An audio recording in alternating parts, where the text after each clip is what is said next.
लोकसभा चुनाव से पहले पूरे देश में सीएए एनआरसी लागू किया जाएगा। अमित शाह ने ऐसा बड़ा ऐलान करके सबको चौंका दिया है। केंद्रीय गृह मंत्री अमित शाह ने नागरिकता संशोधन अधिनियम यानी सीसीए को लेकर बड़ा ऐलान कर दिया है। अमित शाह ने कहा कि चुनाव से पहले पूरे देश में सीएए लागू किया जाएगा।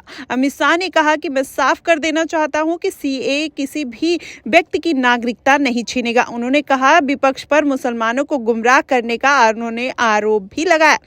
उन्होंने कहा चुनाव से पहले सीएए को लागू करने का नोटिफिकेशन जारी कर दिया जाएगा। दिसंबर महीने में बंगाल दौरे के दौरान शाह ने दावा किया था कि सीएए को लागू करने से कोई रोक नहीं सकता।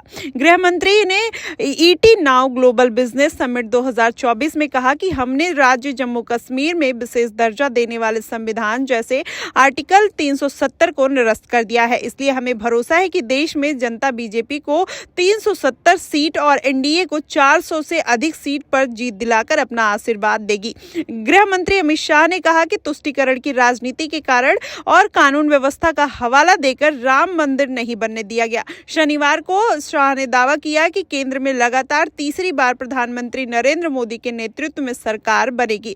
शाह ने यह भी कहा कि लोकसभा चुनाव के नतीजे को लेकर कोई संशय नहीं है और यहां तक कि कांग्रेस के या अन्य विपक्षी दलों को भी एहसास हो गया है कि उन्हें फिर से विपक्ष में बैठना होगा। शाह ने कहा कि 2024 का चुनाव एनडीए और विपक्षी गठबंधन इंडिया के बीच नहीं बल्कि विकास और महज नारे देने वाले के बीच का चुनाव होगा।